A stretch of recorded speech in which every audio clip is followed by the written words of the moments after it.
اللہ اکبر، استغفر اللہ، استغفر اللہ۔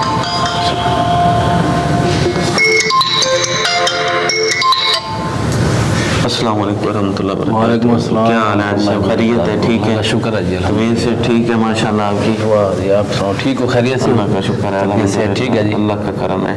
ساری نماز میں آج آپ نے ڈسٹرب کیا آپ کے فون نے کہ بار بار اس کی رنگ بجتی رہی ہے، تو آپ اس کو بند کر لیتے تو آپ نے اپنی نماز میں بھی خلجان پیدا کیا ہے اور ہماری نماز میں بھی خلجان پیدا ہوا ہے، اور باقی لوگ بھی ذکر و اذکار اور نوافل پڑھ رہے ہیں ان کے بھی نماز میں خلجان پیدا ہوتا ہے، تو آپ اس کو بند کر لیتے۔ ہمیں تو پتہ نہیں ہے کیسے بند کرنا، کیونکہ فون آتا ہے ہمارے تو ذہن میں یہ کہ جی بندے نے جو حرکت نہیں کرنی چاہیے کوئی بھی نا، تو اس لیے ہم نے اسے بند نہیں کیا، نہ جیب نہیں نکال سکے اسے۔ اچھا حاجی صاحب، یہ آپ موبائل فون جو ہے وہ نماز میں آپ بند کر سکتے ہیں، اس میں کوئی حرج نہیں ہے۔ تو اس حوالے سے اللہ کے پیغمبر صلی اللہ علیہ وسلم نے فرمایا کہ اگر آپ کسی ایسی جگہ پر نماز پڑھ رہے ہیں جہاں پر گرم کنکریاں موجود ہیں تو آپ ایک مرتبہ ان کو سائڈ پہ کر دیں، بار بار نہ کریں۔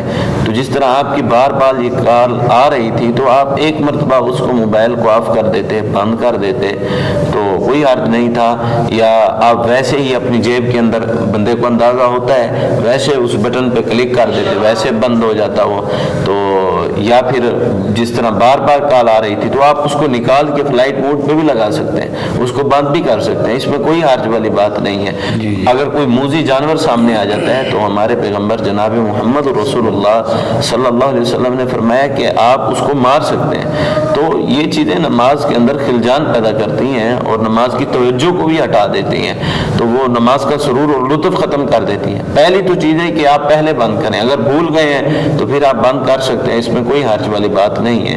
اسی طرح شیخ عبداللہ الفوزان رحمہ اللہ، عرب کے بہت بڑے شیخ، ان کا بھی یہی فتویٰ ہے، وہ کہتے ہیں کہ نماز میں اگر رنگ ٹون بج جائے تو پھر اس کو بند کرنا واجب ہے، تو آپ اس کو بند کر سکتے ہیں، اس میں کوئی حرج نہیں ہے، تاکہ نمازیوں کی نماز میں خلل پیدا نہ ہو۔ جزاک اللہ جی، ہمارے علم میں اضافہ ہو، پتہ نہیں تھا، ہمیں انشاءاللہ نیکسٹ ٹائم جو ہے نا انشاءاللہ اللہ خیر کرے، اللہ آپ کو خوش رکھے جی۔ السلام علیکم ورحمۃ اللہ وبرکاتہ۔